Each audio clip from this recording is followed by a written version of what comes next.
Bom, a dilatação térmica é o estudo, né, de quando os nossos materiais se expandem ou contraem, né, com o aumento da temperatura. Em especial hoje nós vamos falar sobre a dilatação e contração dos sólidos. Tá? Então a gente precisa entender primeiro o que é a dilatação e o que é a retração. Tá? Quando a gente aumenta a temperatura, as moléculas elas acabam se espaçando. Tá?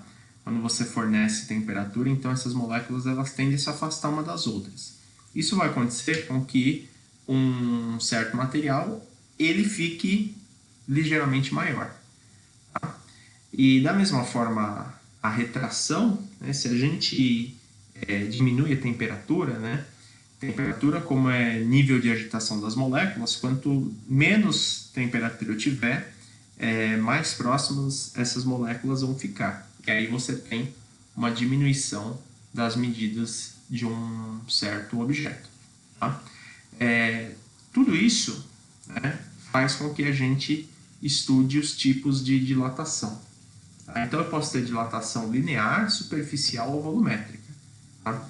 Cada uma delas depende de uma ou mais dimensões. Tá? Então a linear é uma variação só de comprimento. Você expande ou retrai o comprimento. Tá? Então a gente vai imaginar essa situação aqui.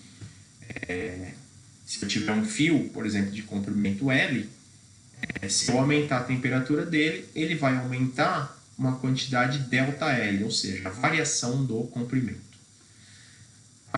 A dilatação superficial é dilatação em duas dimensões. Eu vou considerar comprimento e largura, né? E de forma que quem vai aumentar ou diminuir é a minha área.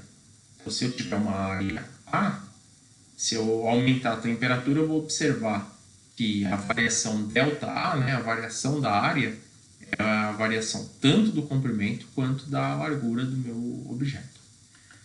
E a dilatação volumétrica, ela é quando você tem uma expansão ou então uma retração nas três dimensões: comprimento, largura e profundidade. Então, dado aqui um objeto com volume V, aumentando a temperatura, esse objeto ele vai dilatar nas três dimensões, então ele vai ter uma variação de volume ΔV. A gente já vai entender isso aqui com maiores detalhes. Bom, para fazer a dilatação ocorrer, né, a gente está vendo aí que cada material vai se comportar de uma maneira. Tá? Então a dilatação, por exemplo, do alumínio, ela vai ser diferente da dilatação de um vidro, por exemplo, que é diferente da dilatação do concreto. Tá?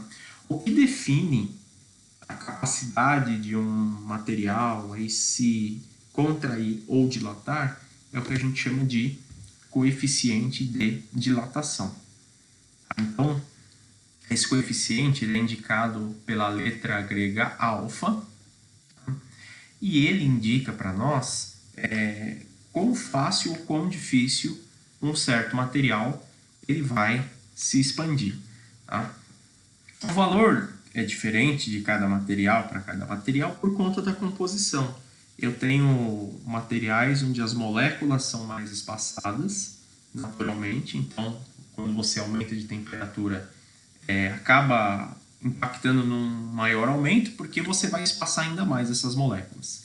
Tá? E tem materiais onde a estrutura, né, molecular, elas são mais próximas. Então é mais difícil você fazer com que ele aumente ou expanda. Tá? Então a gente vai ver daqui a pouco alguns cálculos aí para verificar essas questões, tá bom?